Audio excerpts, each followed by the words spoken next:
समाजवादी नेता और छोटे लोहिया के नाम से मशहूर जनेश्वर मिश्र की पुण्यतिथि के मौके पर सपा अध्यक्ष अखिलेश यादव ने लखनऊ में श्रद्धांजलि दी।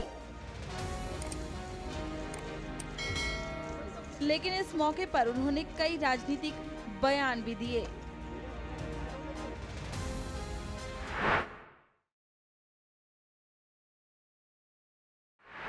प्रदेश और समाज की जितनी भी समस्याएं हैं, उनका समाधान का रास्ता अगर कोई दे सकता है तो समाजवादी विचारधारा।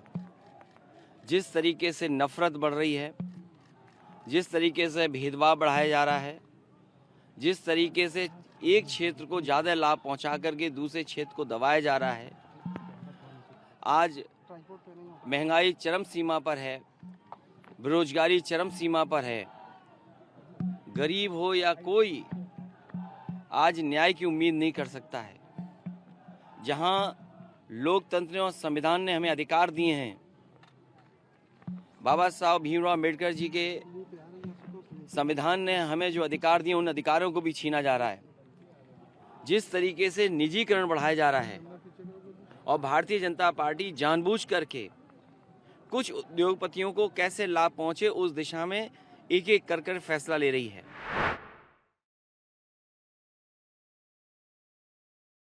हमें याद रखना चाहिए कि जिस तरीके से एक कानून ब्रिटेन में पास हुआ था, उसके बाद ईस्ट इंडिया कंपनी जो भारत में कारोबार कर रही थी वो सरकार बन गई थी। आज भारतीय जनता पार्टी लगातार उन कानूनों को बना रही है जिससे कि पूरी की पूरी सरकार एक प्राइवेट हाथों में चली जाए। सरकार के पास कोई रास्ता नहीं है। इसलिए आज हम सब समाजवादी लोग इस बात का संकल्प लेते हैं कि जो बिगड़ी हालत है प्रदेश और देश की, उसको कोई सुधार सकता है तो समाजवादी विचारधारा, वही जो जेपी ने दी, वही विचारधारा जो डॉक्टर राम लोहिया जी ने दी, जिस विचारधारा को लेकर के नेताजी चले, जिस विचारधारा के लिए संघर्ष छोटे लोहिया जनेश्वर मिश्र जी ने किया, उन्हीं विचारधारा से देश और समाज का भला हो सकता है।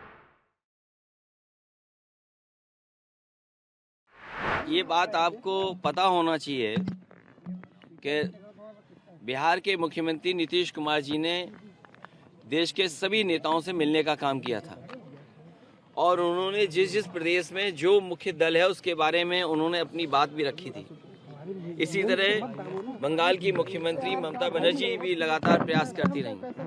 उसी कड़ी में आपने देखा होगा कि तेलंगाना में वहाँ के मुख्यमंत्री जी ने कई प्रदेशों के मुख्यमंत्री बुला करके, दूसरी पार्टी के नेताओं को बुला करके और आगे बढ़ाने का काम किया है।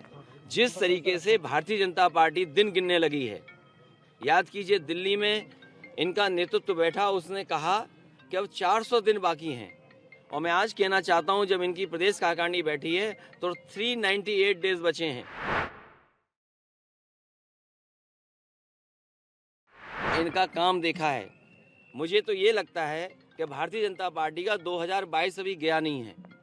अगर 2022 चला गया होता तो आज किसान की आय दोगुनी होती, किसान के गन्ने का भुगतान हो जाता, बिजली का इतना महंगा बिल नहीं देना पड़ता, कीटनाशक दवाइयाँ इतनी महंगी न होती, खाद से लेकर के डीएपी का कोई इंतजाम सरकार ने नहीं किया।